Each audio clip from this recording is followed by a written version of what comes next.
Hey guys, let's get more news about Steelers, but first, don't forget to subscribe and leave your like. Steelers get final verdict on TJ Watt and George Pickens for Week 16, Insider.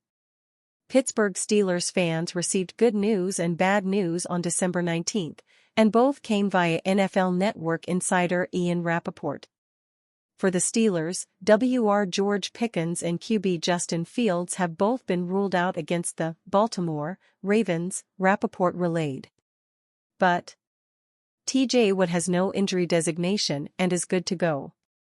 Watt has been trending toward toughing it out all week long, even after his brother J.J. Watt spoke candidly about a couple of potential concerns.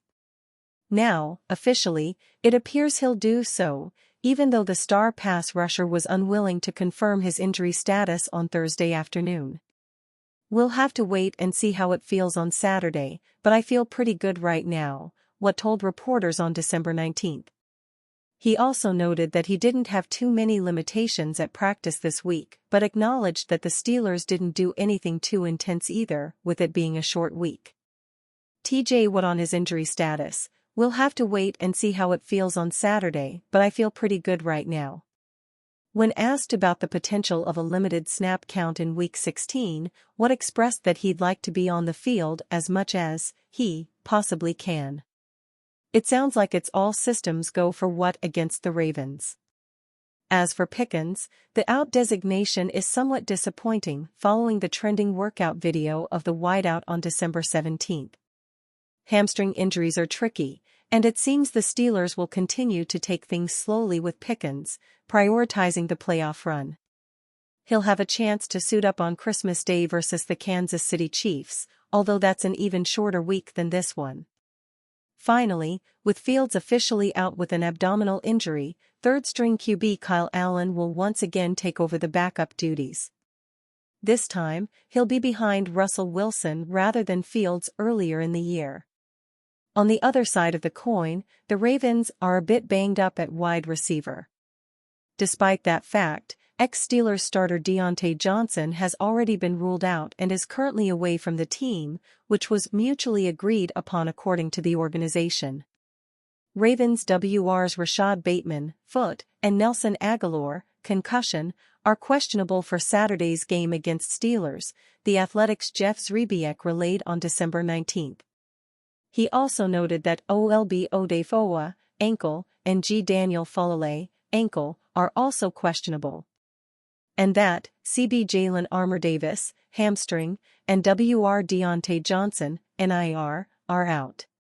If Bateman and Agholor are unable to play on Saturday, the Ravens' pass-catching core would consist of Zay Flowers, Tylan Wallace, rookie Devontae Walker, third-down running back Justice Hill and tight ends Mark Andrews and Isaiah Likely, as well as any potential practice squad elevations that are promoted before kickoff. It's no secret around Pittsburgh that the Steelers have had the Ravens' number in recent seasons. In Week 16, they'll have to win on the road if they're going to keep that hot streak going. Spanning back to the start of the 2020 season, the Steelers have won 8 out of 9 matchups against Baltimore, and the lone loss was in Pittsburgh in December of 2022. That means the Steelers have defeated the Ravens each of the past 4 times that the two rivals have met in Baltimore. Of course, that should make Lamar Jackson and the Ravens more motivated than ever on Saturday, setting the stage for another difficult test for head coach Mike Tomlin and his team. Watt's ankle injury likely won't keep him out Saturday. The star outside linebacker was a full participant in practice on Thursday and seems to be trending toward playing when the Steelers, 10-4, attempt to sweep the season series from the Ravens, 9-5, and lock up their first division title since 2020. Pittsburgh did not even give Watt an injury designation when the game report was released on Thursday afternoon. "Obviously it's a short week, but I felt pretty good," Watt said. The perennial All-Pro tweaked his left ankle late in the fourth quarter of a 27-13 loss to Philadelphia on Sunday. Watt was chasing after Eagles quarterback Jalen Hurts with around 4 minutes to play when his left foot bent awkwardly underneath him. Watt said afterward that he was in wait-and-see mode but sounded upbeat on Thursday, about 48 hours before the middle game in a grueling 11-day stretch in which the Steelers play 3 times. "There's not a lot of things you do on practice in a short week like this to push it," Watt said. "So I want to see how it feels on Saturday, but I feel pretty good right now." Pittsburgh certainly could use him in the lineup. The Steelers are 1-10 in Watt's 8-year career when he is unavailable. Watt pointed out at this point in the year, everybody's dealing with stuff, so if I can go, I'll go, and we'll go from there.